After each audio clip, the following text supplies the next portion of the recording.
Welcome to Earth's Mighty Weirdos. We have all returning. Maya, were you on for Hawkeye at all?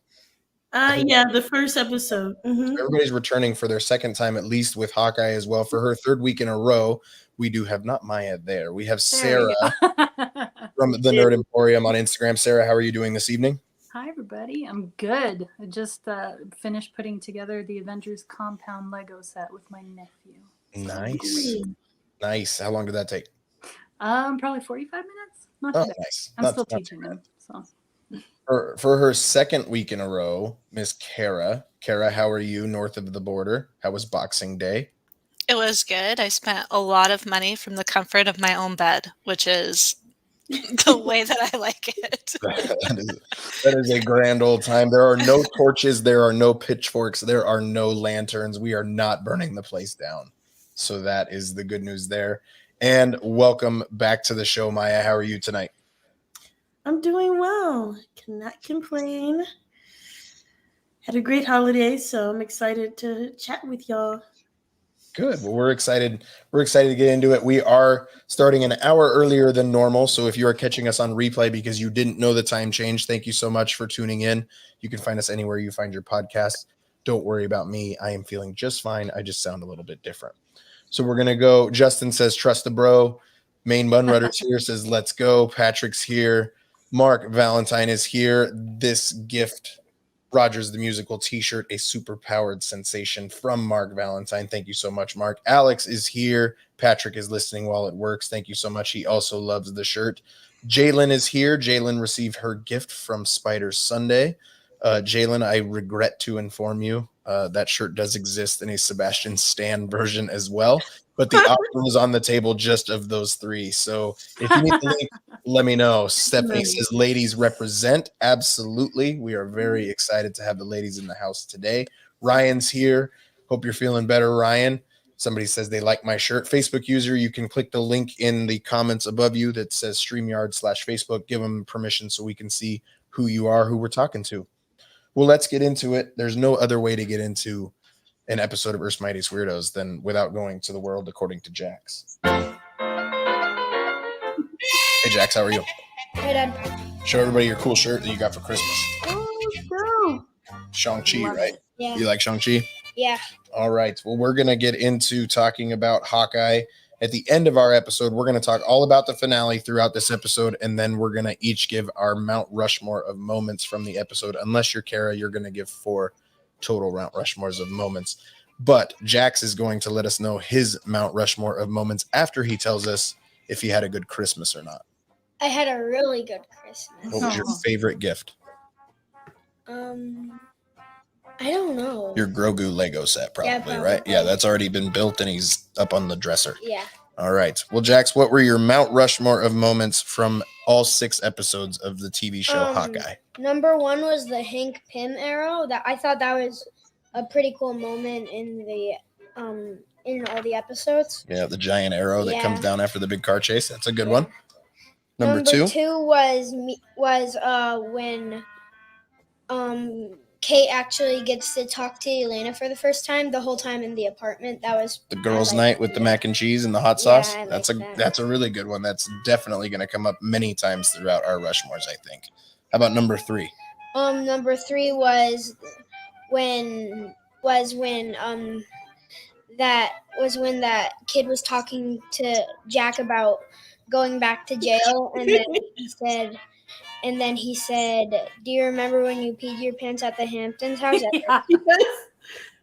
Do you remember when you peed your pants in the Hamptons? I do. Everyone does. Everybody does. That's a great one. Talking to Armand the 7th. And then when Grills picks up Armand the 7th when he's leaving the party. Yeah. And he's like, I'm just trying to save you, man. Like, it's so funny. Yeah. Remember when you peed your pants in the Hamptons? That's a great one. How about number 4? What was your number 4 was when Hawkeye shot an arrow and then when he shot the second one, it cut the first one in half. When he split the arrow in half. Yeah, that's pretty cool, huh? Yeah. Perfect. Any other moments you want to make sure you talk about? No. Who was your favorite character from the entire show? I don't know. There's one correct answer, and his name is Jack Duquesne. Okay. All right. Okay. All right. That is the world according to Jax. Do you remember when you peed your pants in the Hamptons? I do. Oh my Everyone God. does. So funny. That was also one of my 15, so I'll just scratch that off. We'll just take care of that right out the gate. Jack Duquesne is vindicated, and I love that man. We're going to talk about Jack here in just a little bit. Mark says, can we just talk about the destruction of a Christmas icon? I'm sure we will get to it. Yeah. Jax met Stephanie's dog this week named Bucky. Cara would like that dog. That dog was incredible. I love that dog. He's 8 months old, and he just jumped all over Jackson. Jax got nervous, but it all worked out good. David says his favorite character from the show is Lucky. Piano Rob is here. He says he has the same shirt as Jax, so that works out well. Piano Rob is here. Well, in that case, I'm not a threat, just an entertainer. Thank you so much for joining us, Rob. All right, well, let's get into talking about the finale of Hawkeye. Maya, we'll start with you. Maya, did this finale live up to your expectations for what this show had said after the first 5 episodes? I'm not gonna lie, it didn't, but it still didn't make me change my view of the show. I felt like it was more so like Kingpin that didn't kind of tarnish the finale for me, but overall I thought it was a good conclusion minus Kingpin. So. Fair enough. So we'll get into Kingpin here momentarily. Cara, he didn't die, so therefore this show lived up to your expectations. You're wearing a Falcon and Winter Soldier t-shirt. Did it overtake the Falcon and the Winter Soldier as your favorite show from the year? I will say it at least tied. Or close to tied, but I have to watch Falcon and the Winter Soldier again first before I can officially say anything. But yeah, the finale for me was everything I wanted it to be, and so yeah, I'm excited to talk about it. That's because you only wanted it to be one thing. Yes, Yeah, happy. That worked Happy. out. That worked out well. It was my least favorite of the 6 episodes. I'm not gonna lie. It had a lot going on. I didn't dislike the episode, don't get me wrong, but of the 6, the pacing was just a little bit different. I don't know. There was a few things that didn't really work perfectly for me, and we'll talk about that throughout the night. Sarah, where did the finale land with you? Did it bring the show to a satisfying conclusion for you? I think it did a good job of answering most of the questions that we had going into it. Wondering how they were going to wrap up some of those storylines they had going. But I also think it balanced that with leaving us wanting more of certain things. And so for that, I think it did a good job for what it was. Settling, the main story bits with like the questions we had about Laura and Yelena and Clint and things like that, but also leaving open-endedness with Maya and Kingpin. We don't often go sequentially here throughout Earth's Mightiest Weirdos, especially with Hawkeye. We've done more character breakdowns than we have anything else, and I've really enjoyed the conversation that has come from that. So let's stick right there with what you just said, Sarah. We find out that Laura is, in fact, Agent 19, Agent of S.H.I.E.L.D., Agent 19. Credit to the receipt of David Rosen. He said that, is she an Agent of S.H.I.E.L.D.? He absolutely nailed it. She's Agent 19. That is Bobby Morse. That is the Mockingbird. What did Kingpin want with the watch? Was he trying to track down Ronan's family? Does anybody have any thoughts on this, Maya? It looks like you had something there. I know I was going to ask the same thing. I'm like, does it do something special? Is it like a Spy Kids watch where something just like pops out? I was like, what is so important about this watch? So I was expecting that they showed the watch to do something, but we didn't get that. So I guess I have the same question. Sarah, do you have any thoughts there? The only way I can go, and now I think Vincent D'Onofrio was asked this question of what did Kingpin want with the watch, and I think he said, I'm wondering the same thing as the rest of you. My guess is he knew the connection to Ronan and he was going to be able to use it to get to his family. That's the assumption that I'm running off of. I agree, and I think maybe it's just as simple as Agent 19 engraved on the back. He would be able to put the pieces together that way. I don't know, but it's fascinating, whatever it is. That watch is cool, and I have a feeling. Cool. I mean, if they come off with a knockoff, I can't afford a Rolex, obviously. Boomer says he likes the shirt, so does he win? Like it's not quite that easy. Oh, I apologize. Rob says that it's his favorite sound clip ever, so we might just have to play it again. Not a threat, just an entertainer. Mark was happy with the ending that we did get for the show. There's just lots of good.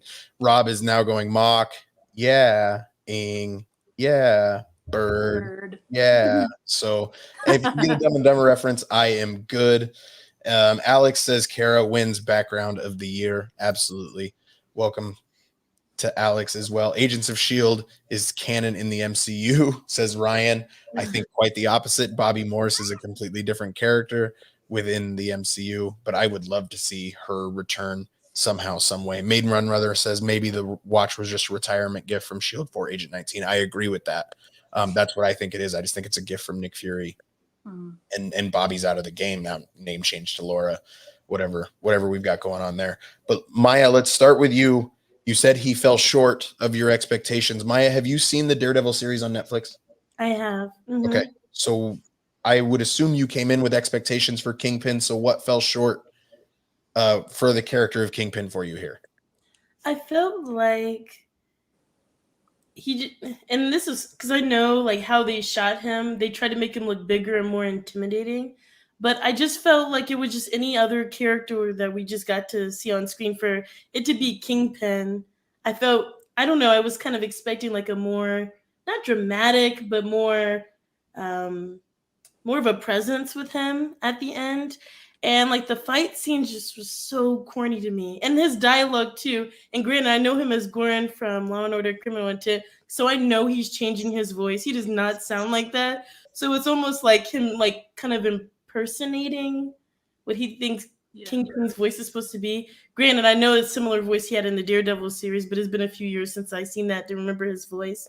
And I don't know, and the whole idea of like Maya shooting him, we know he's not dead, so I felt like for them to introduce him in this series, it didn't really give us an idea of where he's going, and also what is his true motivations. Is it he's just the head of the tracksuits? I feel like all my context from Kingpin is what I know outside of this series, so for anyone who was watching and never knew who he was, didn't see Into the Spider-Verse, you're like, oh, is that it? So that's kind of how I viewed it, but I'm looking forward to seeing him again, for sure.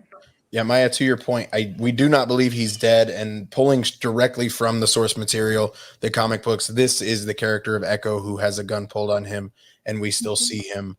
There's a rumored that they cut a post-credit scene of Clint just sharing a message with Kingpin saying, don't come after me or else just bad things are going to happen.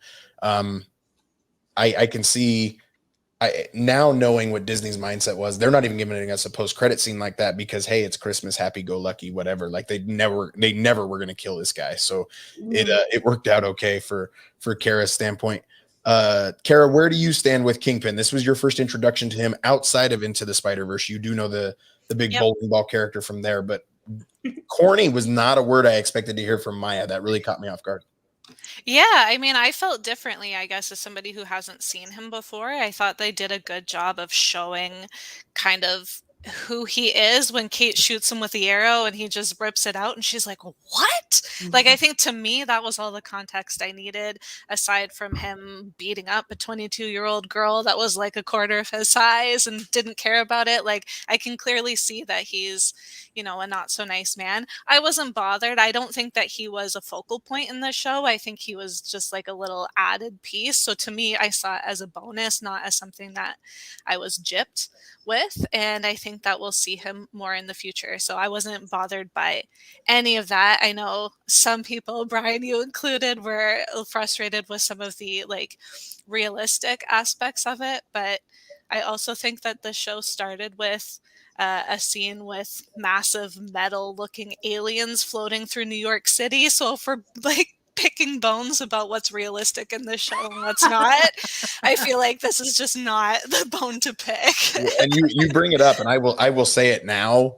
The Chitauri is far more realistic than how fast Kate's mom gets the dead body out of the driver's seat, hops behind the wheel of the car, turns it around, and gets up to speed to run Kingpin through that wall. That is more unrealistic than the Chitauri taking over New York City. Disagree. That took me out of it so bad because you can see a shot of Kingpin and the car is still like there. Like it takes me out of it so bad when Kate's mom ends up behind the wheel of that car that quickly. It really, really bugged me. Brandon says that it's a struggle for him too, not as intimidating for sure. I love the character of Kingpin, and I thought everything we got in this episode was really, really good. The only thing I would have preferred is that we had confirmation that he's not dead. It doesn't. You don't see a body like he's not dead. Like he's not. You don't bring in the character of He Who Remains as the only version of Kang that we're ever going to get in the MCU. The reason you can use him is because you're building to something in the future of the MCU. So the way they pulled that off with Jonathan Majors at the end of Loki, similar to what they did with this character of Kingpin. Sarah, where did you land with Vincent D'Onofrio's Kingpin in this episode? I think I'm a happy medium between Maya and Cara. Because I enjoyed him in Daredevil, but there was just I wasn't dissatisfied with this appearance in Hawkeye, but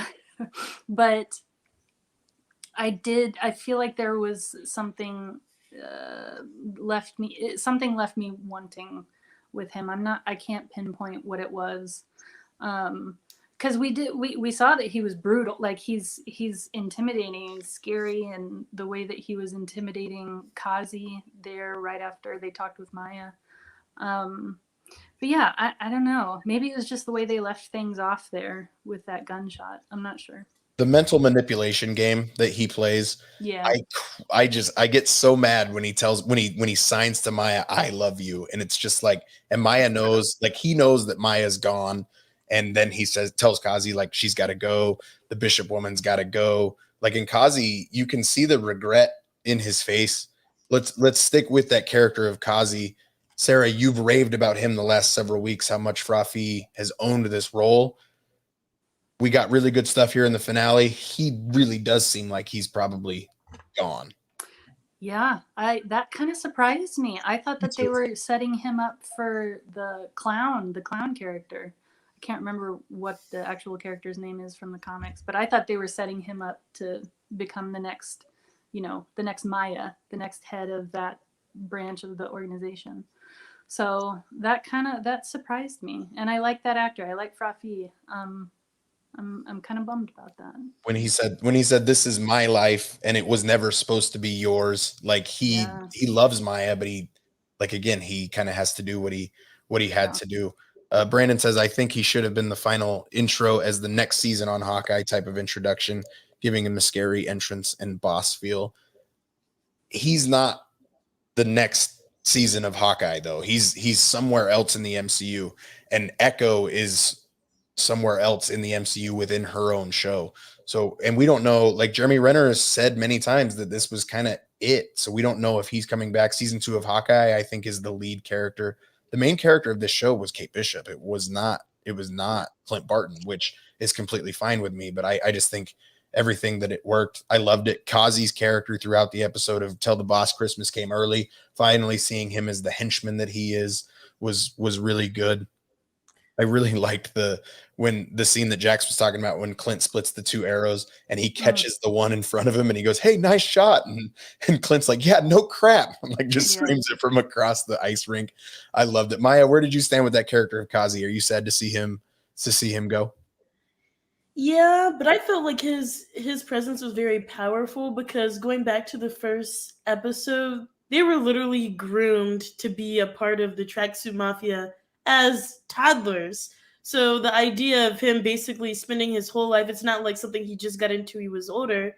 He was basically groomed and he had these expectations that, stay loyal, do whatever you have to.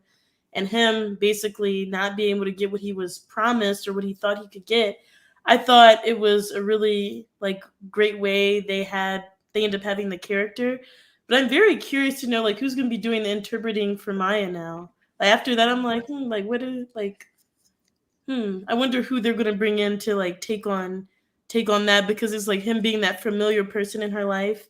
I thought that was like a really cool way to like show who's doing the interpreting. So yeah, but overall I really liked his character. I'm sad to see him gone, but I felt like it was necessary to move the story forward, especially for Maya. Cara, did you have any attachment to Kazi here? Nope. I was fine to see him go. I was not as attached to him as everyone else. I have a question though. Maybe you guys can help me out. I've watched this episode, the last episode, like 4 or 5 times now. I can't figure out how he dies. Does he do it to himself, or does Maya sneak in like I think Maya grips his forearm and shoves and it just push into it? him. Yeah, I mean, he kind of did it to himself because he's the idiot that picked up the arrowhead, and went after her, and she's far more capable than he is. But I think she kind of forces it into him. So, but he kind of did it to himself. That's how I see Yeah, it. I couldn't tell if he was sacrificing himself like for her or if Oh she no, just bested him. I don't think that was his plan. I think she just bested him. But let's stick with somebody you are attached to, Cara, and that is the character of Maya Lopez. She remarkably heals very quickly on the bruise on the side of her eye. She goes full nice guy turn by just letting her hair down, which works out good. She uses the motorcycle very, very tactfully. But Cara, where do you stand with the character of Maya Lopez and where we're headed with that next series starring her? I just love her, man. Like everything that she does, I think is just so cool. Like her having leaving her leg exposed during that fight was so badass to me. I loved that. And then like her vacation hair, like I loved that too. Just everything that she does. I will watch whatever we get with her. Speaking of vacation, some people had an issue with Kingpin and his vacation look, the Hawaiian red shirt. Comic book accurate. I thought it was absolutely fantastic. And if you hate on it, I mean, it's the source material. They did what they could. I thought it was great.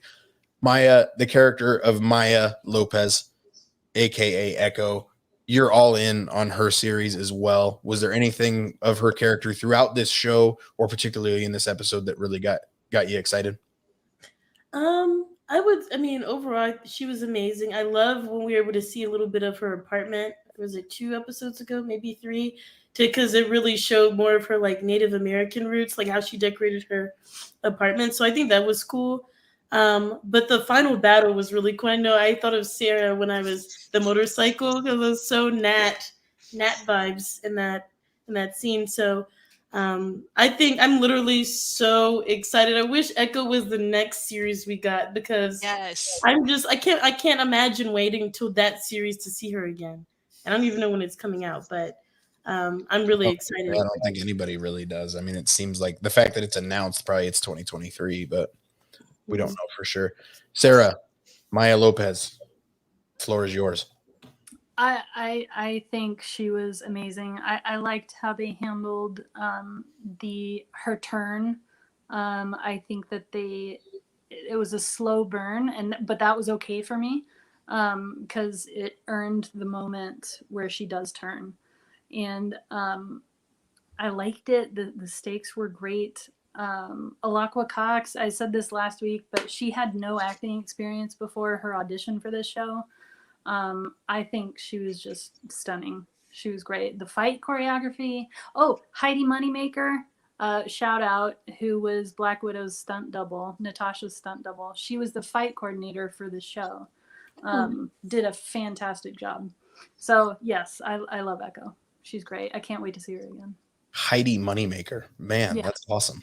Might have to change one of my daughter's names after that. That's way cool. Kriston is bragging, saying he told Cara what's up. He also says, "What's up, beautiful people," and to me as well. Thank you so much, Kriston. Good to have you here. Katie's here so much. Thanks for joining us, Katie. Piano Rob says he's here for the vacation look as well. So Frankie was not into Kazi either. So I mean that works out. I thought he was great. You could always give me any more Kazi of after that scene with him in the car with Clint when Clint throws his gun. Oh my gosh, that should have been on my list. That scene to me was so funny because, like, why would Clint just throw his gun, and why would they show us that?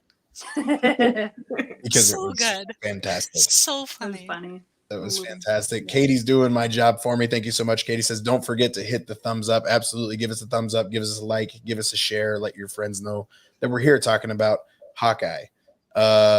Let's go next to Eleanor Bishop. We start at the beginning of the episode. Cara, you hate Eleanor Bishop. You've hated her since the beginning of the episode, or since the series. She had her daughter's best interests at heart. Maybe she didn't actually kill her husband, but she definitely killed Armand Duquesne, the third, not the seventh. But she killed Armand Duquesne. She wants out of Kingpin's thing, and that's not exactly how this works. But Sarah, you've not liked Eleanor Bishop at all, and she doesn't seem to understand the consequences of her actions. Yeah, no, I have not. Did you ask Cara that, or did you Go ahead. Okay. Yeah, no, I thought she was kind of vile there at the end, and Cara did point this out, the gaslighting. Cara, you talked about that. You pointed it out. That was good. Oh man, when she's talking, is this what heroes do, Kate? Arrest their mothers on Christmas? Like, yes, if their mother is horrible. Like, Murderous. yes, that's exactly what they do. And just like for anybody who's had a parent or somebody close to them in life that is like that, I think that hit all of us a little bit of a different way than maybe everybody else watching. But yeah, that got me. Gross, super gross.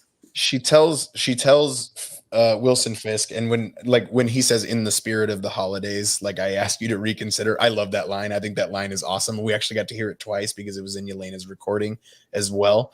But she just has no grasp of who he is, what he is. And he says, hey, we need to remind the people that this is my city. Like, he's a bad dude. Like, and if that did not come across, if this is the first time you've really seen Kingpin within the MCU's context, even though Daredevil canon, not canon, like, I'm not going to have that debate right now, but like, if this is your first introduction to him, like, Kingpin's a bad dude, and Hell's Kitchen, that part of New York, a lot of bad things go down there, and he's in charge of it. We're going to see a lot of really dark stuff that comes from this guy, and him saying, one, he used the term Avengers, which was cool. He's one of the Avengers, is taking a big interest in our operation. I thought that was really cool. He doesn't seem like the kind of guy that would have beads from the 70s, like Fillmore from Cars, like kind of hanging around in his office. But regardless, like, Yeah, that was weird, huh? yeah, it was weird. Like, there was a lot of Die Hard vibes from this entire show, especially this particular episode. Main Munrunner has a great call out, says him throwing the gun reminds me of the Guardians of the Galaxy. That was my favorite knife. I think that's awesome. That's awesome. Maya, where do you stand with Eleanor Bishop? Do you hate her as much as the rest of us? Honestly, I did not hate her in the beginning, but I mean, obviously we got confirmation that she killed Armand, and she was just willy-nilly willing to set up her fiance. I'm like, oh yeah, definitely not. Honestly, I felt like I was in a middle ground, because it seems like for this series there was a lot of setup. Like, are they going to be bad? Are they not? With Maya, with Jack Duquesne. So I'm like, maybe there's a situation where she's being blackmailed or something like that. And it's funny how at the end of the series we kind of find it's a mix of both. But I really hated the victim mentality at the end.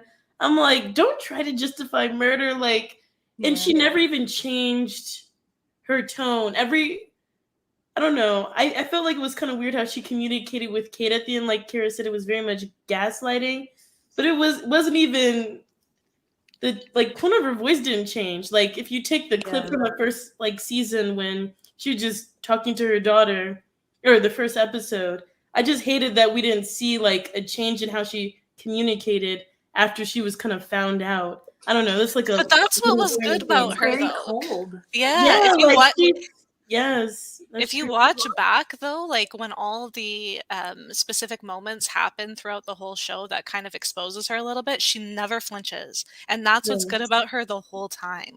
And that tone, that gaslighting tone that she uses at the end, she uses with Kate the entire season, because she's always putting Jack first above Kate, and she's always trying to make Kate feel some type of way. Like, she's very consistent from start to finish. So I did appreciate that about her character, but I did not like her. And she's still trying to get Kate to question herself. Like, are you really a hero? Are you really yes. like oh yeah, she's a freaking hero and she's amazing. Yeah. And her and our next character, who we're going to discuss, and we're going to start in the top right corner. with One Sarah. more thing. I just wanted Yes, to say she's a horrible businesswoman. Why does your daughter have full access of all security? And one who does a Christmas party on Christmas Eve. I'm like, there's never a corporate Christmas party anyway. Yes, I agree with that. Like, why are we celebrating everything on Christmas Eve? Like, yeah, well, you deserved it. I was going to move on to Yelena Belova, but we're actually not going to move on to Yelena just yet because we are going to go with the man himself. Hello, sweetie. Oh, I'm just going to leave this on our screen for the rest of the episode.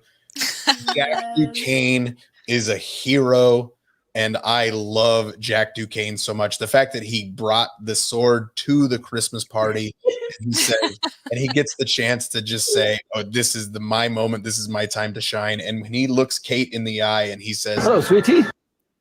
it's perfect. I love Jack Duquesne so much. I've been in on Jack Duquesne since the very beginning of this episode. Sarah, Jack Duquesne, Trevor Slattery, Justin Hammer, rank them. Oh, Jack. Jack is number one. Hello, sweetie. It might be recency bias. I love Trevor. I love Justin. But there's just something so earnestly goofy. Like, he's just such a dingus. And I love it. But he's so sweet. I love him. I love him so much. Cara, we did say Justin Hammer. Had this flown in from San Francisco. It's Italian, though. Organic ice cream. Cara, Anthony.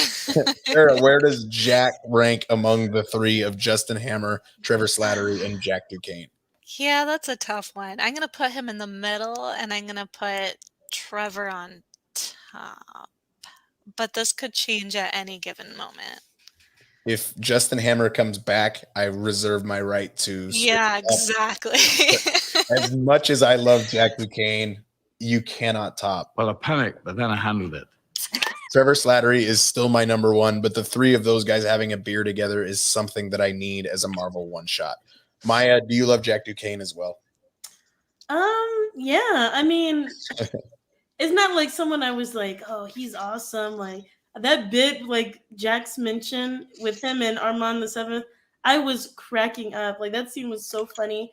And it's almost like him bringing that sword to the holiday party. You can understand why Eleanor was able to take advantage of him. Like, not that you just almost beat a murder charge and you're walking around with the sword in public. What? Well, and Clint goes, kind of a weird flex. Like, Right? Super weird. And I was just like, but I really wish we got to see him reacting to the Eleanor news, like, oh, he was being framed, basically. Just to see, because it seems like I don't want to say idiot, but like he was so aloof, like had no idea what was going on, which made it, so I definitely see why people liked his character a lot. But it was almost like he had his equivalent. I don't want to make that comparison. To like Jones from WandaVision, kind of just being there, but not really having a ton of significance, but offering some comedic relief. Yeah, but you have Phil Jones, who fits well within this game. We might have had to add Phil Jones to this. I love Phil Jones so much. If you don't know who Phil Jones is, he's the mustache that was walking around in WandaVision. Yeah. When Bombshell is asking him to join her guild, and he's like, "Oh, I got some blood on my tie." Like, yeah. That was it. Is that some kind of leisure activity? Like, just everything that he says is so good. I've never worked a day in my life. I said that last week, and it was just so good. I loved it so much. Those three having a beer, like it has to happen. Gosh. Like it has to happen. I love those guys so much. Jack Duquesne is my favorite. Hello, sweetie. He's my favorite character from this entire episode, or from this entire series. I loved it so much. Is Sloan limited a call out from the comics at all, Sarah? I don't remember it. I'm not sure. They say he took the fall for Sloan, and then we never get a mention of it again. We never really get it explained to us. So it's just some front business, I'm sure, money laundering or something that's going on. Piano Rob says Trevor is on top for him because he's an entertainer. I'm not a threat, just an entertainer. So, I mean, that's fair. I love that clip because you can hear Morris in the background. So we're going to move on now to the important characters. Not that Jack isn't important because he's the star, But Sarah, Yelena Belova, we get another great scene from her and Kate in the when Kate slaps her in the elevator. She's Oh like, my "What God. was that?" And she's like, "I'm so sorry." I don't know. Okay, but then she goes full Buddy the Elf by lighting up all the buttons on the elevator. Sarah, what did you? Was there anything that didn't work with Yelena in this episode? Oh, that's a great question. I Because think there's one thing for me that didn't work that I wish they would have just done earlier. that they should have done earlier. I wish they would have resolved Clint and Yelena Oh, earlier on, so she could have helped them take care of Kingpin or whatever else that Yeah. had to happen. I think yeah. I think part of why people were so underwhelmed with Kingpin, as well as potentially underwhelmed with Yelena, was the fact that they were happening both at the exact same moment in time. I think had Yelena been able to help and be a friend, be an ally for Kate and Clint in that moment, I think that would have landed a lot better with everybody. And especially if you get Kingpin fighting all three of them, he comes off as a much bigger threat. Yeah. That's kind of where I land. But still, the stuff we got from Clint and Yelena, he's literally about to die and he gets the whistle out there. I mean, the fact that Clint tells her, Yelena talked about you forever. Hey, she was strong-willed. Like, I couldn't beat her. Like, that's the reason she's dead. I would assume as a massive Natasha Romanoff fan that this all really worked well for you. Yes, it's actually one of my Rushmore moments was their whole conversation there on the ice. It felt very cathartic for both of them, which I think Yelena needed that closure because she didn't have any closure with Natasha, with her sister, and so I think being able to piece together what the last moments of her life were, I think was healing for her in a way. I loved how they didn't use her fuel for going after Clint was not just that Val said he was responsible for Natasha's death, but she also wanted to hold him accountable for the 5 years of murder spree that he did. And I think that was an important, for me, that was an important aspect of that, her, drive for vengeance. Because he needed to answer for that. Like, it's not okay to just, I mean, yeah, they were bad guys, but that's a whole other philosophical conversation. Yeah. But I'm glad they addressed that. I'm glad they had that time together. Florence Pugh she is perfection as Yelena. I did not expect to like this character as much as I do. I did not want to like her as much as I do. But she is growing on me. Yeah. They accomplished so much by a 4-second what makes you think you deserve to live or something to that effect. And he says, I don't. Like, and they completely accomplish all of everything, of all the recollection he's gone through.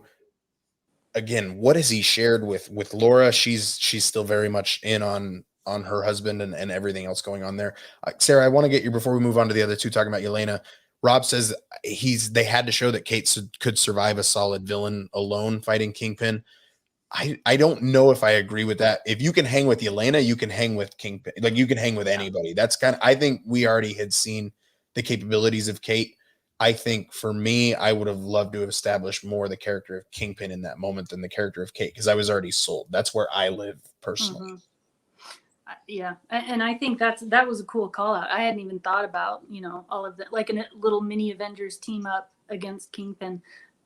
Maybe that's something they can build towards next season. That would be awesome. Maya, how about you? Where do you stand on Yelena in this episode? The elevator scene, better than the girls' night? I don't necessarily think it is. Some people think it's better than that conversation. But the elevator scene and then leading up to her confrontation with Clint. I think the girls' night was a little bit better, but I loved how her and Kate's dialogue, it was like, should I treat you like my homegirl or should I treat you like a bad guy, a villain, or a superhero? So Again, was so very, funny, very like- Hawkeye and Black Widow from Captain America Civil War. Like, Yeah. we're still friends. It was. I love the dynamic though when they were in the just this whole last episode. But it was a little jarring for. I always like, oh wow, like Elena is pretty self righteous to be like basically killing people for money. I'm like, you talk about him being Ronin. You just like a millionaire head of a security agency just hired you to kill somebody. So it was tough because it's like the Elena we got from Black Widow. She was a little bit more not innocent, but like she was a good person. And this one, you kind of just see her kind of like where she is now, kind of trying to figure out where she belongs in this weird. Okay, I have powers, I have upgraded abilities, but where do I fit in? Which was cool. But so I felt a little weird when she was coming at Clint. I mean, there were just multiple kicks to the head. I'm like, I can't, or no, with her little stick. I'm like, this is really hard to watch. But overall, I love the dialogue between them. I just wish she was able to come home with them for Christmas, or at least pull a Vin Diesel and like watch them from afar. Something, because it's like, she has no family. That's why she was so hurt. And when he actually did that whistle, it showed like her inner child coming out. So you can tell she just wants that bond to kind of fill that void with Natasha. So I was really bummed we didn't somebody said Bucky to Steve. Like, yeah, it had that same exact thing. She does reference her daddy though, so I wonder if they're still in touch. Her and Alexei and Melina. Oh yeah, maybe that's who she spent Christmas with. Her daddy says it's good for her. Patrick says, I'm actually surprised Val wasn't mentioned or seen in the finale. Yeah. I'm not. Val's not the new Nick Fury. She's not that important that they're going to bring her up constantly. If for no other reason than, and I do apologize, my daughter is on the other side of that door having the time of her life. I'm not super surprised Val wasn't mentioned, just because I don't think Val is that important. She is important from whatever she's doing, whether it's the Thunderbolts or the Dark Avengers or whatever is going on there. But I think she's simply the person that hired Yelena, and it has nothing to do with the fact that she's working for Val, because I think she was just a contracted Black Widow assassin that's been hired to kill. I don't think it has anything to do with her boss necessarily. So I was surprised that we didn't get her in some sort of end credits. Yeah, sorry. I was surprised. I'm sure we'll talk about it, but I was surprised at what we did get and surprised at what we didn't get there. So Alex says, do you two think that Yelena was angry because she left her sister alone for 5 years? I don't know. I don't think Yelena's, for lack of a better term, that unhinged. I think she knew that there was literally nothing she could do to control the fact that she wasn't around for those 5 years. I'm sure that I wish I had been there kind of sinks in, but I don't know if anger is the right word. Am I off base there, Maya? Do you think? I feel like she's, I don't know. I bet there's so many emotions. And so what we get is kind of just her thinking that she's doing what's right. But I feel like it could definitely be part of it. There was a weird moment right before she went into the bathroom and got blipped when the other Black Widow says, "How's your sister?" And she gets a really weird look on her face. Yes. So there might be, she might have like a lot of guilt there for not being in contact because 2016 to, what was it, 2019? 2018? Yep. Maybe they didn't talk for a couple of years. I don't know. That's a good call out. Main Munrunner says that this show seems to put Val and Kingpin in the same circles. I don't disagree with that either. I think Eleanor Bishop had Val right on speed dial. I think she had a way of getting in touch with her, and she also had Wilson Fisk on speed dial. Cara, where do you stand with Yelena Belova after this show? You agreed with Sarah that you love her very, very much. Yeah, I think that this show did something unexpected for me in that it gave me the closure for Black Widow that the Black Widow movie did not. I think that in Clint's grieving process and Yelena's grieving process, I too had a grieving process with losing Natasha Romanoff, which sounds ridiculous because they are fictional characters, but obviously they mean a lot. Yeah, they mean a lot to us, but also like you can parallel it to real life, and it like, this is why we like this kind of stuff, right? Is it helps us manage our own everyday garbage and goodness throughout It's the life. entire reason this show Um, exists, so I understand. yeah, I think that, yeah, the way that they had just every scene with Yelena in it, I felt so close to Nat, and same with Clint. And the how Jeremy Renner and Florence Pugh played that, I thought was really special. And in that last scene, like the first three times I watched it, I thought that she whistled the first part for some reason, and he whistled the second part. And then on the last watch, I caught that he did the whole thing, and just to see how much both of them loved her and how they were grieving and how they each handled it kind of in the same way but differently, was really special to watch. And just to have them kind of finally come to terms, because I was so frustrated that they were not on the same team this whole series, but to see them finally come to terms, I feel the same way. I hoped that they would be all together for Christmas, but there's always next Christmas. You never know. It's true. Yeah, I again, shout out to David Rosen. I think he's the first one to put that out there, that she would go to have Christmas. I wanted it. I wanted it really bad. Also, her hair. We can't finish this episode. That braid was that was fire. Amazing. Amazing. The green jacket, like when the LARPer's like, "Can I take your jacket?" She's like, "No." He's like, "Okay." So, but then when Kate spins out of the jacket and like, "Did you do that on purpose?" Like, oh man, like the way those two play off of each other, I loved it.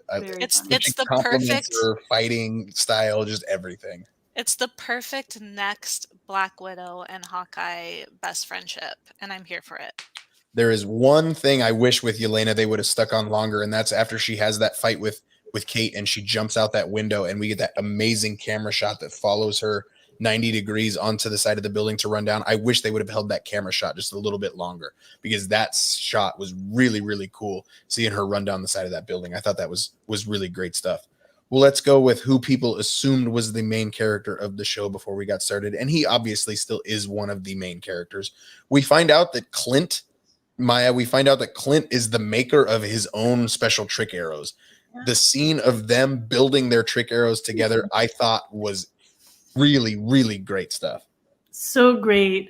And I think it just showed with that scene, and then there was another episode earlier in the season, that a lot of the stuff he can do by himself. He's not just relying on Stark Tech, Pym Tech.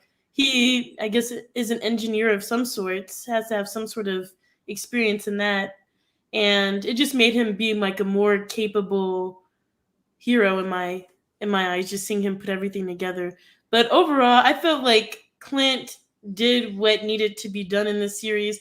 I mean, I absolutely adore Kate Bishop, and she did amazing. But I do not want to look over Clint, because the emotional like chops that he like had in this series were so great, and like how he treated his wife, how he treated Kate, how he treated Yelena. Like, we saw so much from him, even how he treated Maya.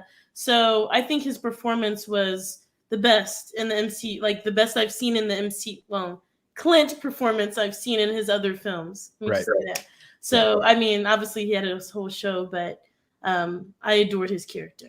He did this character justice for sure. I completely agree with that. Sarah, where do you stand on Clint Barton following this series and things that Clint did within this finale that really stood out to you? I think for me, like Cara said, and I think David mentioned it in the comics, this series for me, oh my God, I'm getting emotional. It feels like the closure, like this was the first time I thought, okay, she really might be dead. And to me, that means that this show did a really great job of giving everyone, not just Clint and Yelena, closure, but everyone closure. And if she's really gone, then I think this is this would be a good send-off. This would, like David said, this would be the funeral that she didn't get in Endgame. Cara, how about you? I know you've gone back and forth on how much you like Clint Barton. But you are in on this show, and the character of Clint Barton has definitely improved in your eyes as well. Oh yeah, like to be honest, I am not sold on Jeremy Renner. So I think that was what was holding me back, prior to this show. But what this show did was everything that you could have wanted, like everything that Marvel could have wanted to like highlight with Hawkeye.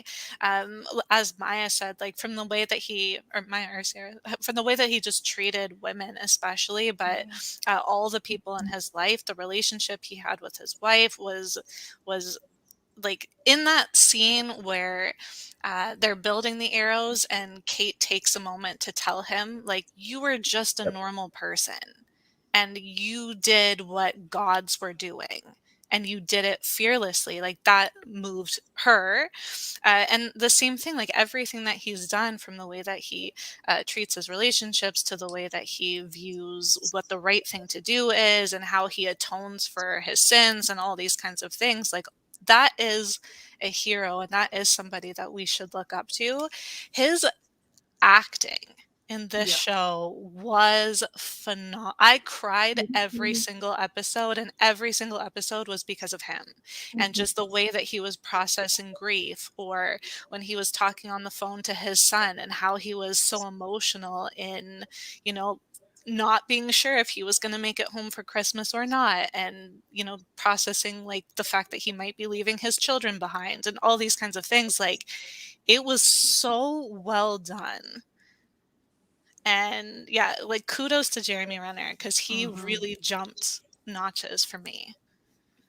When he jumps out of the window and lands in the Christmas tree and just decides to hang out there for a while, Rocky the owl, who was a real owl from the Rockefeller tree last year, like Rocky the owl, people have complained about his inclusion in this show. I loved him so much. Loved The it. fact that he took the shrunken Trustabros away, like I loved Rocky the owl so much. So he stays forever. Clint like has reached a point where Kate's still not going to listen to him. Like, hey, I'm going to stay in this tree. I'm going to get myself out. And she shoots him down. He's like, what just happened? Like the tree falls down. But just the way that they went through that, him showing how capable he was. Where do these trick arrows come from? You always credited him to Tony Stark and nothing else. Now Tony Stark still obviously has a lot to do with it because Stark Industries and everything else. But how capable Clint is that he can make his own trick arrows and everything that they can do. The shot of him on the ice rink where Kate comes sliding in on her knees. She slides for a very long time. But when he shoots that magnetic arrow and all the guns and the blue lightning around, like legitimately great stuff. We get some really cool stuff that happens on that ice rink. Clint, just how much he cares for Yelena simply because he cares for Natasha. And that jumps off the screen. And that's something, and the cool, really neat callback that Clint said when he was talking to Yelena of, she told me how you guys got separated after she was flying that plane. Like everything, like Natasha shared her life with him in a way she didn't share her life with literally anybody else. Mhm. And how meaningful that was to him. And he didn't take that for granted. Yeah. Frankie says, how can you not like Rocky the Owl? I completely agree, Frankie. Clint was so wonderful in Ultron as well. Glad he got to expand on that. He actually, I didn't care for the Barton family farm storyline within Ultron because I felt that it was simply a makeup for how mad Jeremy Renner was for being a villain for 2/3 of the Avengers film. And they were just trying to give him more of a hashed out character. If Kevin Feige's plan all along was, okay, then we're going to go Ronin, we're going to go Endgame. I believe that he knew that, but then we're going to go with this Hawkeye series. And the reason we need all of this to happen within Avengers Age of Ultron, that is what makes Kevin Feige a genius. I'm not saying he didn't think that all the way through, but it worked out so well. And the Barton family farm now is really, really great stuff when you go back and watch Avengers Age of Ultron. And in Avengers Age of Ultron, Tony Stark does look at Laura and say, this has to be an agent of some kind. So Tony absolutely nailed that one. Maya, do you have anything else on Clint Barton before we move on and finish up talking about Kate Bishop and where we stand with the rest of the show?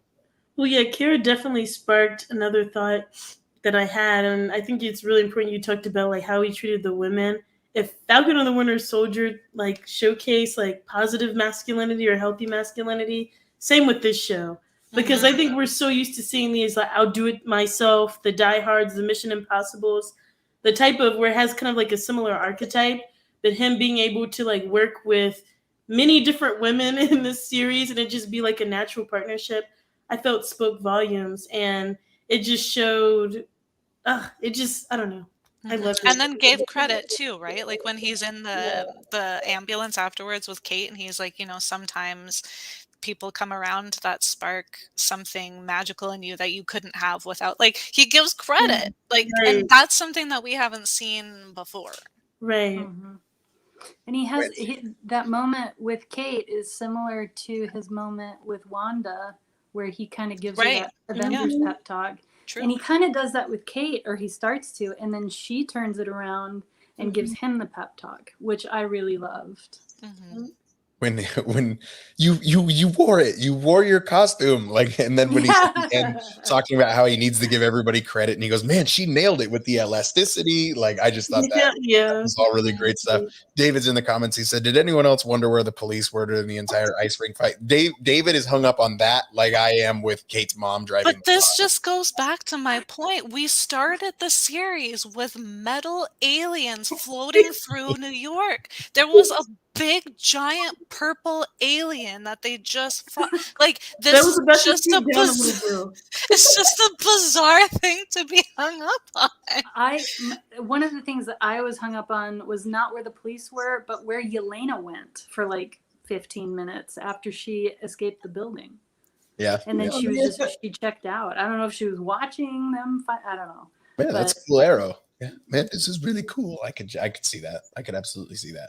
Stephanie says she wasn't more referring to the family farm storyline, but rather the Maximoff storyline. She just truly loves the Avengers speech to Wanda and his quips back to Pietro. That's fair. Main Mudrunner sums it all up with hashtag because Marvel.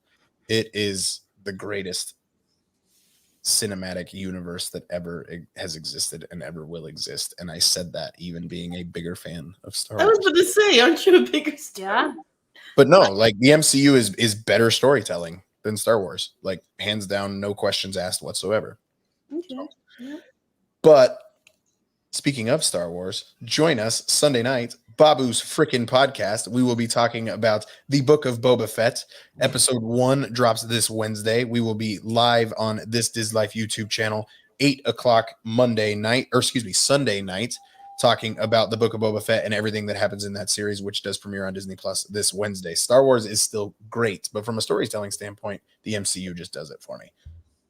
So let's get into it. Sarah, we're going to start with you. Haley Steinfeld is an absolute star. The relationship that she has with Yelena Belova, with Clint Barton, every relationship that she had throughout this show is very, very impressive. I cannot wait to get more of Kate Bishop. What stood out to you, Sarah, in this finale about the character of Kate Bishop? I think, and I mentioned this about Hawkeye, about Clint Barton, was that we got a very comics accurate Clint Barton aside from the whole wife and family thing, we got a very comics accurate Clint Barton in this But he series. does marry Bobby Morse at some point in the comics, does he not? Yeah, but his love life is kind of all over the place in the comics. But I love that they changed that. I love that he's grounded, and it's good. Kate also, I think Haley's interpretation of Kate Bishop is probably pretty close to the character that I had in my head from reading the comics. Just her delivery of the, like, those sassy one-liners that she's got, and her chemistry. Haley Steinfeld must be like super great to work with, because it seems like she has chemistry with all of her scene partners. She just the scene with her and Clint, where she gets Clint to open up about Natasha, where they're having daiquiris in their Christmas sweaters, and she gets him to open up about Natasha. I think there's a great balance between, like, she plays vulnerable really well, like in the scenes with her mom and with Clint, but then she can play tough, badass. I wasn't sold on Haley Steinfeld until I saw her as Kate, and I'm all in. I think one of my favorite things about the character of Kate Bishop is how willing she is to admit when she's wrong, and she does it a lot. when she has the conversation about the guy with the Imagine Dragons tickets, and they went to see Maroon 5 instead. Yeah. She goes, so what's with the gun? But then Jack like saves her, and I mean, just in case you don't remember how Jack saved her, we see it here. But then she tells Jack like immediately, like, I'm so sorry that I did that to you. Like, and he goes, I've lost your mother. And she goes, yeah, me too. Like, but she's not willing to, or she's often willing to admit when she's wrong. And I think that's admirable. Cara, where do you stand with the character of Haley Steinfeld / Kate Bishop here? Kate gives me very big little Steve Rogers vibes. You know, like at the beginning of Captain America, the first Avenger, when he's so little. Skinny But Steve. skinny Steve, yeah, he never gives up. He cares so much about the people in his life, and he never gives up. He's constantly doing things outside of his capabilities. Like that's very Kate Bishop. Like she's constantly like fighting Kingpin and taking on all of these villains of the tracksuits and Maya and everybody. Like she's trying to do it when she doesn't really have any like authority to do so. She doesn't have superpowers. She's just gung ho. Like she just never gives up, and that showed in every single episode that we see, which made me really excited for the future because that, like, if she is taking the mantle from Clint as also a normal human being who just tries really hard and works really hard and has some really cool talents, that is going to get her pretty far, I think. And it's a really enjoyable. She's got wonderful one-liners. She's got such a positive personality. She's constantly uplifting people, encouraging others. Like she's very sassy, but she's never rude. Like even with the LARPers, where she's like, "Oh, you guys are dedicated." Like she's not saying that in like a rude way. Like she genuinely is like, "Wow." So everything that she does, like I thought was really cool, and it's really cool to see Clint mentor her throughout the show and how she picks up little pieces and how she snapped that little Cufflink. Okay, to get all the arrows. Like I thought that was really cool, and just all the scene on the ice with her and Clint like in unison shooting off arrows, the choreography of that, like shout out to whoever did that because that was phenomenal.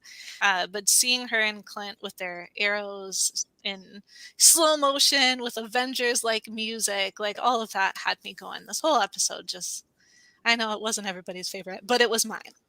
I think if we had not seen that shot of them on the Rockefeller Center ice shooting the arrows together, had we not seen that earlier, that would have been the most iconic shot from the show for me. But because we saw it in the very first trailer and every trailer going from there, never watched trailers. Disney magazine. Never watched trailers. Never ever watched trailers. Maya, how about you? Where do you stand with the character Kate Bishop?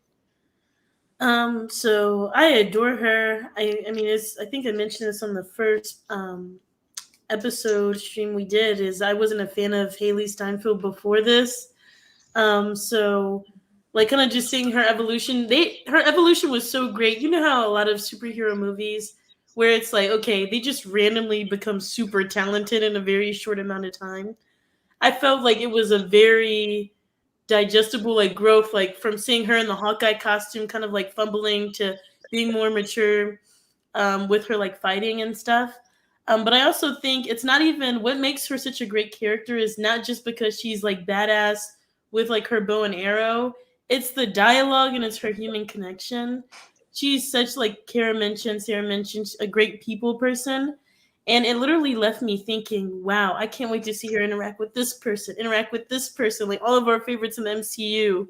I just am like, wow, like for me to look forward to something like that shows that she's more of that person who does really well with team ups, can collaborate with people very easily. So I just loved how her strength, it was her skills as an archer were almost secondary because she's just this phenomenal human being. So I really like that about her. One relationship that they teased that Clint said, I'm going to have to ask Scott about that. The fact that Scott and Clint are such good friends, like I'm all for that, which means we have an obvious connection for Cassie and Kate to be introduced to each other. And Young Kate, Avengers, like right. if Ant-Man 3 Quantumania is really setting up the Young Avengers, like it potentially could be, like Kate could show up in Quantumania with Stature and Cassie is Stature and Kate is Hawkeye. Like I am here for the character of Cassie Lang and Kate Bishop being second best friends, because Kate's already spoken for her best friend, and that's Yelena. Wait, there's one more thing too, because I don't know if y'all, maybe I'm overthinking this, because I know she's just Kate Bishop in the comics, but at the end when she's like, "What do you think about Lady Hawk or Hawk Eve?" and then it ends with him saying, "I have a better idea" or something like that. Like, does she have another name in the comics? I thought they meant Hawkeye. Hawkeye, because then the Hawkeye title came up. Yeah. And that was like the sign of him passing his mantle on to her. That's how I took that. Okay.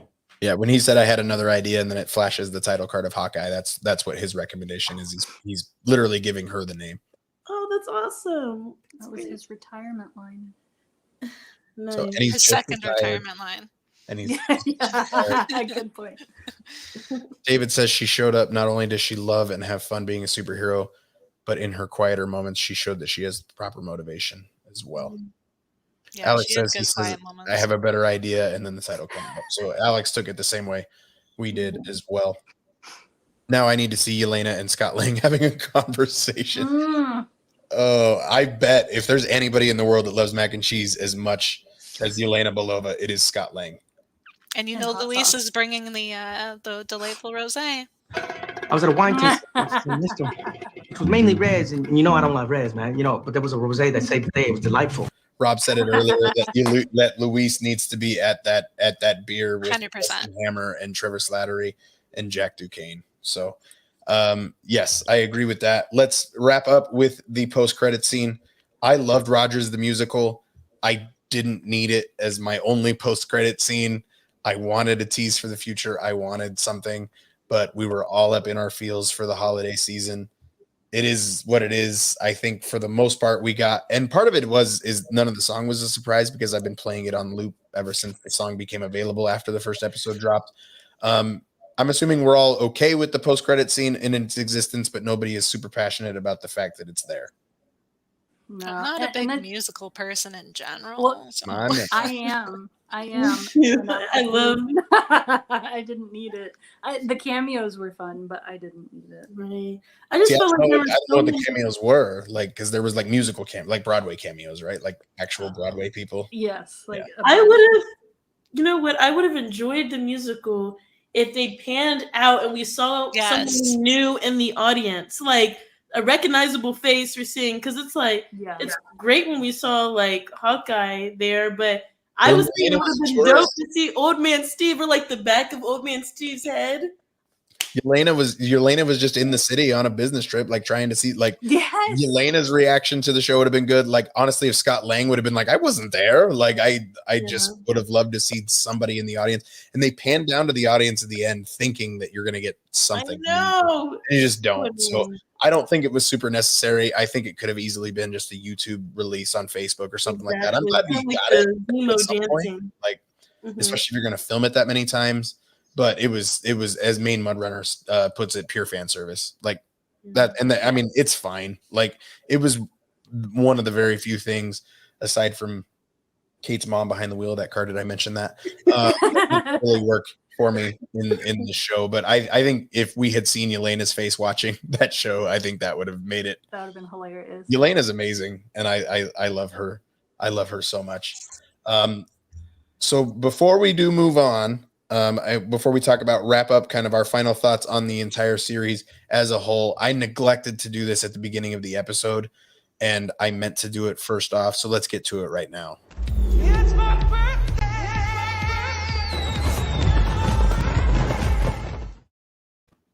Happy birthday, Maya. Happy birthday. It is Maya's birthday. It is also what would have been the 99th birthday of this man, Mr. Stan Lee. His birthday and Maya's birthday, both tomorrow on the 28th of December. So happy birthday, Maya. It's so cool that you share a birthday with Stan the man. Yes, it's an honor. Thank you. All right. Well, let's get into it. Wrapping up our final thoughts on this series as a whole. Sarah, I would like to hear your Mount Rushmore of moments from the series, as well as where it ranks among the 5 Disney Plus series that we got in 2021. That is a tall order. My first one is just kind of it's not a moment, I'm sorry, but it's just a general comment. The comic book accuracies that we got, like the 76 Challenger, we got Grills, we got the coin snap. When Grills showed up on the screen and he was at that party, I thought he was a goner and I was panicking. I did too. I was panicking. And then morally, I think Cara talked about this, morally ambiguous Yelena, which is exactly how she is in the comics. You never really know where she stands. So I really liked that. 2, I liked the Jacques Duquesne, Eleanor bad guy swap, where you think it's going to be Jack. It's Jacques in the comics. Jack. And then they switch it and it's Eleanor. I thought that was cool. And then Yelena and Kate in the elevator. It's in my top 2 MCU elevator scenes. And Go ahead then and say it. I think you said it was number 1 of elevator scenes. I didn't want to start a fight, but yes, it might be my number 1. Though. But it's not. I'm sorry. And then Clint and Yelena on the ice rink. That cathartic closure moment for them both and me.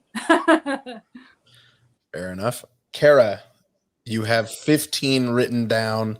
Can you narrow it down to 4, or do you need to give us 11 honorable mentions? If you do, you are more than welcome to. You did already share where this series, Sarah, where did this series land for you? Oh, dang. I think it might come in Loki, WandaVision, Hawkeye. Top 3. I can understand that. Cara, how about you? Yeah, so mine's at the top with Falcon and Winter Soldier. Yeah, I have a lot. I did a full Hawkeye rewatch today. I'm on holidays, so I didn't watch the whole thing. I tried to write down all my top moments. I'll try and not include the ones that we've already talked about. But well, I did mention this one, but Clint being on the phone with his son, that was a top moment for me. The toy warehouse and the car fight scene, like both of those two feeding into each other, that's on the top. The opening 2012 scene where we see from Kate's perspective of Hawkeye and his, I love any kind of continuity pieces that we get, like a little bit of here to connect us to there. I love all of that. Kate and Clint's Christmas party, that whole thing where they're doing, I think Sarah mentioned it, where they're doing like the margaritas or whatever and the coin flip. But more than that is the conversation that they have, and then the little pieces of Clint's grief process that we get with his flashbacks to Nat. And then similar to that, I'm going to group this together so that it counts as one. When Kate falls off the roof and it mirrors Vormir with the Vormir music and Clint thinking that he lost her and then she's just hanging there. You tried to kill me. No, I didn't. I completely anchored you down. The blip scene, as you guys know, I love that scene. The macaroni chat, trick arrows we talked about, Jack telling Armand, oh, remember when you peed your pants? Everybody does. So such good delivery. The Kate and Yelena fight in the elevator, but also moving into the office where she's like, let's go get drinks. And she's like, yeah, okay. After I kill Clint. She's like, no. It's really good. And then, like I said, the fighting in slow-mo, and then their chat on the ice and the whistle. So just the whole series, basically. Every scene from every episode. Mount Rushmore. Fair enough. And Maya, how about you? Where does this rank in the shows we got this year? So I would say it's Loki number 1, and then Hawkeye is, in terms of series, right after it. I would say my Mount Rushmore, I had number 1 as the holiday montage. Cara mentioned it, with them just, her being able to buy all this stuff for the tree and everything to like replicate a Christmas he would have with his family. 2, Hawkeye on the phone with Nathaniel. That was a very emotional scene. And I think that really hit home too for me because my dad has hearing loss. So I got really emotional watching that. And then next, I would say Clint and Kate using all the trick arrows. So not actually them making them, but when we see the Pym arrow and things like that, I thought that was just so cool. It really made you think, like, wow, bow and arrows were boring until this series. Like, it's like a big deal, like really cool. And then my last one is just their introduction to Maya.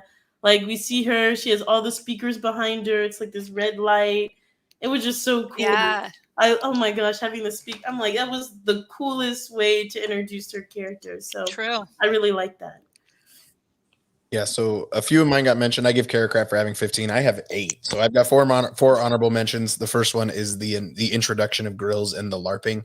Just cling, cling, cling. Like, just the LARPing was great. And the fact he didn't drink the potion. Yeah, the fact that we got 4 of those characters back, like for half the series, like half the shows in the series, was pretty surprising to me.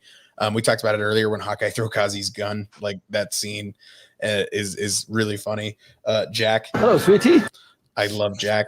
And then Jack's mentioned it, the arrow split, where nice shot. Yeah, no crap. Like, I thought it was great. But my Mount Rushmore of moments, kind of sequentially, is the opening scene. Cara talked about it. Anything that builds continuity, but just that actress, that little girl, establishing her character, her relationship with her mother, how she really doesn't care about her mother near as much as her dad in the first place, and then her dad dies, but why she loves Clint, and it leads into that opening montage of building out who this character is and her winning all those medals and all those karate championships and everything else. Worked really well for me. The next one is the beginning of the 3rd episode, where we get Echo's past. The fact that they got Alakwa Cox's real life cousin to play her, because she looks exactly like her. And we just learn everything about who she is as a little girl, how tough she is, how she's always been tough and smart and an amputee and deaf. And she's made it to this point. Granted, she's a villain at this moment in time, but we knew she was gonna turn anyway. The next one is the 360-degree car chase scene. They run over Santa. The fact that Clint can't hear Kate and they have to learn to work together in that moment. We're not going to steal a 76 Challenger. And then it ends with the giant Pym arrow was a massive surprise for me. And then my 4th moment is the girls' night, the mac and cheese. My daddy says it's good for you. That conversation with how hilarious and tense it is all at the same time. That was the number 1 scene of the show for me. For me, this Hawkeye does rank probably 3rd of the shows. WandaVision, number 1, never will be replaced for me. WandaVision was a cultural phenomenon in my own life, if nothing else. Loki and Hawkeye are really close, but I think I like Loki just a little bit better. But that has nothing to do with how not good Hawkeye was. That just has everything to do with how good the MCU is on Disney Plus. But I think we did it. I think we covered the Hawkeye series in general. We were going to talk a little bit of Doctor Strange and the Multiverse of Madness. The trailer dropped online, but we'll save that for another time. We've got plenty of time to talk about that. We don't know when we're going to get our next MCU content. We assume that is going to be the series of Moon Knight. My best guess, end of February, early March, after the Book of Boba Fett is over. Multiverse of Madness is the next film, and that is due out on May 6th. I think we're going to get Moon Knight and She-Hulk before that, but I don't know for sure. But there's a lot coming. She-Hulk, I'm so excited for that show. That show looks like we know nothing about it other than the fact that it's Tatiana Maslany and it's going to be awesome. And we know Mark Ruffalo is coming back. Mark Ruffalo is Mark Ruffalo in the Shang-Chi post-credit scene, and he's not the Hulk. So what's going on there? We may get that answered for us. And we know Tim Roth is coming back as the Abomination in that one as well. We saw him, at least we saw the Abomination in Shang-Chi. I don't know if he was played by Tim Roth at that moment in time, but a lot of good stuff coming from the MCU on Disney Plus. Next week on Earth's Mightiest Weirdos, we will be doing a 2021 year in review, a bit of an awards show. So keep on the lookout in this Diz Life group for a survey to fill out. Cast your vote for the awards for the Disney Plus, or excuse me, the Marvel Studios awards. I will simply give out the award now for Best Movie of the Year, and that is Spider-Man No Way Home. Congratulations to Spider-Man No Way Home on hitting the $1 billion mark. First one to do it post-pandemic. That movie's incredible. If you haven't had a chance to see it and you can do so safely, please go do it. If you have not caught Earth's Mightiest Weirdos Spider Sunday, these three ladies were featured on that episode, as well as many, many other weirdos from around the country talking about Spider-Man No Way Home. We are lifting the spoiler ban next week, where we can at least talk a little bit more about Spider-Man No Way Home in depth. We obviously won't break it down like we did on Spider Sunday, but you have that warning there. Sarah, anything else you need to plug before we get out of here? No, we're good. Thank you. Check Thanks out for the having Nerd me. Emporium on Instagram. Cara, you said the most Canadian thing I've heard earlier. You said Boxing Day and I'm on holiday. Two very Canadian sentences. I do what I can. Give Cara, the people what they want. Cara, Merry Christmas. Thank you Merry so much for joining Christmas. us. Yeah, thanks for having me on here. I loved this show. So And Maya, happy birthday. I think we need to play it again.